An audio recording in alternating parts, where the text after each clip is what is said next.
Pessoal, eu estou gravando essa videoaula para falar sobre o tema da segunda semana do volume 4 dos materiais do PET aí, né, do segundo ano, né, o tema do segundo ano do volume 4 aí, da segunda semana, fala sobre a Revolução Industrial. Aí, obviamente, a gente vai tratar das fases, né, das três revoluções, as mudanças ocorridas nela, né, causas, consequências e tudo mais, né. Para começar, é, a Revolução Industrial ela se inicia, né, no período ali do século XVIII, né, um período de grande desenvolvimento técnico, né, tecnológico, é, um desenvolvimento das técnicas, né, principalmente nas duas primeiras revoluções industriais, a gente vai ver. É, então, ele é um momento, né? Qual que foram as causas da Revolução Industrial? A gente teve uma expansão marítima e consequentemente, comercial muito grande, né? No fim do feudalismo e início do capitalismo, primeira fase do capitalismo, que é o capitalismo comercial. Isso fez com que as riquezas, né, fossem aumentadas muito, né? E graças a essas riquezas, né, os maiores comerciantes da época começaram a produzir, vamos dizer assim, os meios deles de produção. Então, nesse primeiro momento, a gente inclusive passa da manufatura, né, de algo mais voltado próximo ao artesanato para a maquinofatura, né? Então, a gente vai ter esse desenvolvimento tecnológico muito grande, de máquinas e tudo mais, né? O surgimento no primeiro momento das indústrias, depois o aumento delas, e tudo mais. Então, a causa principal foi essa, foi a expansão comercial, né, daquele capitalismo comercial, que fez com que gerasse muitas riquezas e fez com que, principalmente, obviamente, né, os mais ricos, os mais bastados, começassem a querer ter fazer o seu meio de produção, né? Transformar ele mesmo, a matéria-prima, e produzir em grande escala aquela matéria-prima transformada, não como era antes, né? O que era produzido era em manufatura, então era numa escala menor, numa escala muito modesta ainda. As consequências da Revolução Industrial foi, obviamente, no início surgimento das indústrias, o crescimento delas, modificação não só econômica, mas modificação social.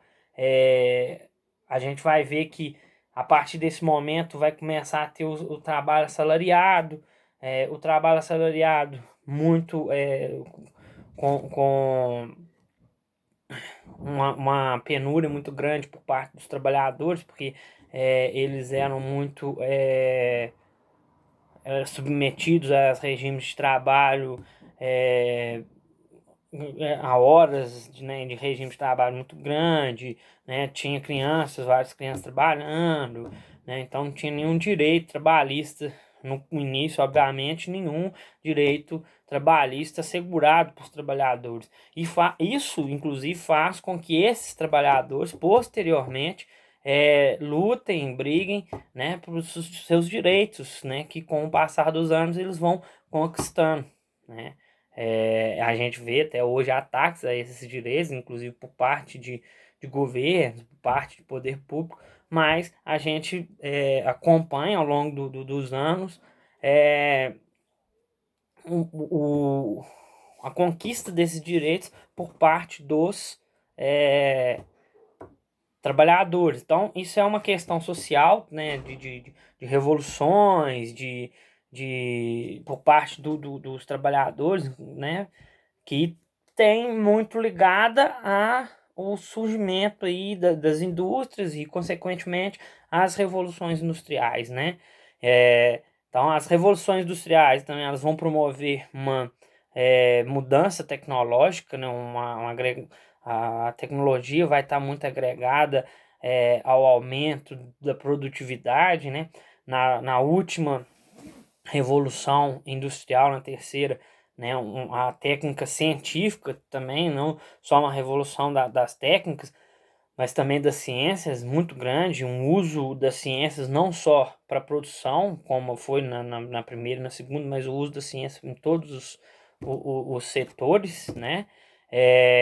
Então, a gente tem essas características que foram consequências das revoluções industriais. Bom, falando da primeira revolução industrial, a primeira revolução industrial, ela corresponde na eclosão que a gente já falou, né, que se deu lá no século XVIII, entre 1760 a 1850, ela vai se limitar preponderantemente à Europa Ocidental, né? Principalmente na Inglaterra, que é o país mais rico e que teve os maiores comerciantes da época, que acumularam as maiores riquezas para investir nessa produção tecnológica aí, né? Criação de indústrias, melhorias no modo de produção, né? Passando de manufatura para maquinofatura mesmo. E essa é a principal característica da primeira revolução industrial. Ela também tem a característica social da degradação dos trabalhadores, né? Com baixíssimos salários, muitas horas trabalhadas, né? Eles eram obrigados a trabalhar num dia, né? Até às vezes 16 horas. Crianças sendo obrigadas a trabalhar, idosos e por aí vai. Então, ele tem a primeira revolução também industrial, ela tem essa questão social aí de uma penúria muito grande por parte dos trabalhadores, né?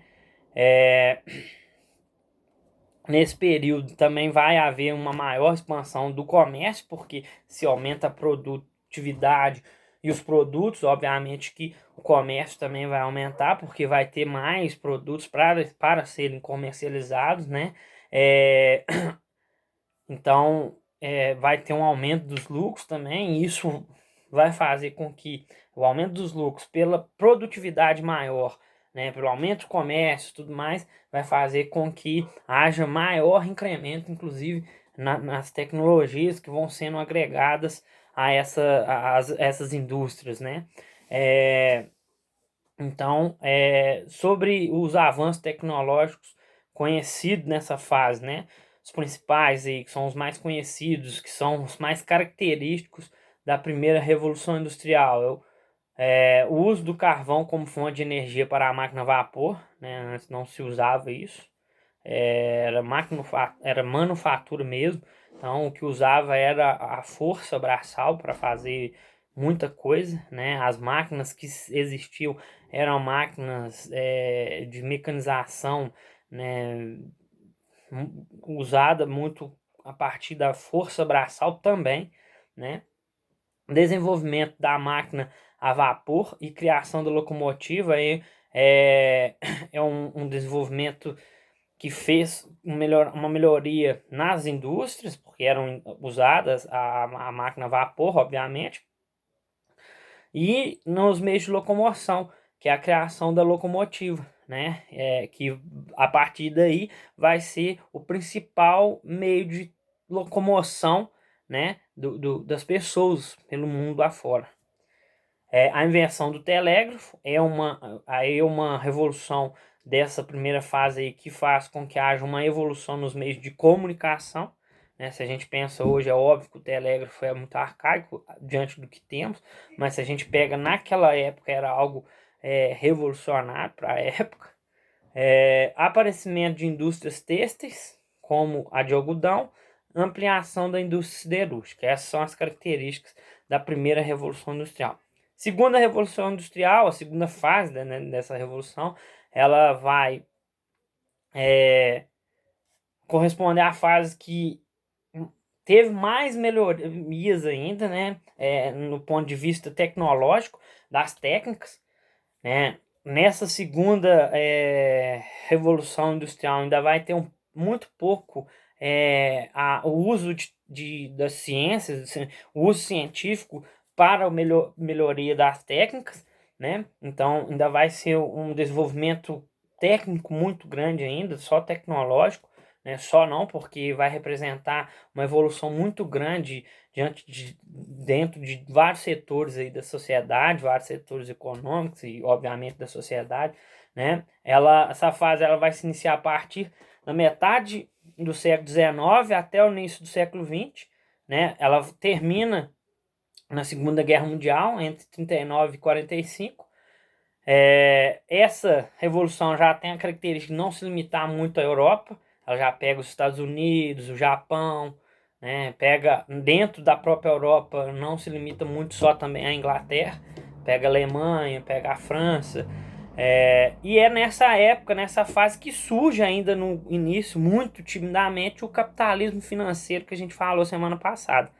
É óbvio que, como eu disse, muito tímido ainda, um capitalismo financeiro ainda nascendo, surgindo, né? Não esse capitalismo financeiro que a gente vê hoje, né? Que é o principal motor, vamos dizer, do capitalismo em si, mas dá-se um surgimento dele, mesmo que tímido, é uma característica dessa fase aí. As principais inovações dessa fase, né, da segunda Revolução Industrial, foi a eletricidade, que aí é um passo enorme, gigantesco aí nesse desenvolvimento tecnológico, né, o uso da eletricidade. Antes ela era usada apenas no desenvolvimento de pesquisas laboratoriais, então era muito tímido o uso da eletricidade. Ela passou a ser usada também no setor industrial. Isso vai aumentar drasticamente, né, muito mesmo, a produtividade, né? O petróleo passa a ser utilizado como combustível e seu uso difundiu-se com a invenção do motor, explosão, né? Uma explosão realizada pelo petróleo ali, que é o motor dos carros, das motos até hoje, e o petróleo até hoje em dia, né? Mesmo sendo uma fonte muito poluidora, uma fonte não renovável, ainda é muito utilizada por vários países do mundo. A maioria dos países aí tem o petróleo como sua principal fonte energética, né? Só para vocês terem uma ideia da mudança que houve aí, né, a partir do uso dessa fonte energética aí. A substituição do ferro pelo aço, surgimento de antibióticos, a construção de ferrovias e navios a vapor, a invenção do telefone, da televisão e da lâmpada incandescente, o uso de máquinas e fertilizantes químicos na agricultura. Aqui, gente, a gente começa a ver mais ainda do que na primeira, óbvio que vai todos os desenvolvimentos tecnológicos que eles têm por trás, nem que sejam alguns, né, nem que seja de modo mais tímido a ciências, né, o desenvolvimento científico também, mas aqui a gente já vê mais, mas ainda a gente vê muito esse desenvolvimento científico só para produção, só para criar máquinas, para as indústrias ou para os meios de locomoção, por aí vai. A terceira revolução industrial, né, ela vai se iniciar na metade do século XX, né, após a Segunda Guerra Mundial, e ela já é conhecida como Revolução Técnico-Científica. Por quê? Porque ela vai associar ciências que já tinham seu papel nos desenvolvimentos tecnológicos das duas primeiras, mas as ciências usadas para o desenvolvimento tecnológico das duas primeiras era só com o intuito de aumentar a produtividade, melhoramento tecnológico dentro das indústrias, melhoramento de máquinas, de locomotiva, de meios de locomoção e nada, por exemplo, de melhoramento, vamos dizer assim, da saúde, por exemplo, né, dos meios dos serviços de saúde, né, técnicas aplicadas às ciências para descoberta de vacinas, né, para descoberta de curas de doenças. Isso ainda era muito tímido. A partir da terceira revolução industrial, isso ganha muito mais destaque, né? A ciência ela não vai existir exclusivamente ou maior parte do tempo só para estar em função dos meios de produção, né, de melhorá-los. Ela vai ter outros papéis que não esses. Os principais marcos desse período pode ser visto no meio de aperfeiçoamento, inovações da área de robótica, a genética, né? A gente vê que não é só algo limitado às indústrias, limitado aos meios de comunicação, locomoção, ela abrange mais coisas, né? Telecomunicação também, eletrônica, transporte, infraestrutura, né? Então, ela, como as outras, ela vai transformar as relações sociais e o espaço geográfico, mas de uma forma mais ampliada, né? Porque a tendência, obviamente, é, de uma para outra, né? É o melhoramento, o aumento dessa produtividade, desses meios tecnológicos. E é óbvio que a terceira, esse aumento é maior do que na primeira e do que na segunda. Bom, gente, Milton Santos era um geógrafo renomado, um dos mais renomados, né? Geógrafo do mundo, né? Um brasileiro, né? Muito renomado pelo mundo afora. E ele divide as revoluções em três também, né? Mas ele dá os seguintes nomes: Revolução Técnico-Científica, Revolução Técnico-Científica Informacional. A gente pode falar que a primeira Revolução Industrial, ela está muito associada com essa Revolução Técnica, ainda era só uma revolução, só não, né? Representava muita coisa, mas era uma revolução no âmbito mais técnico.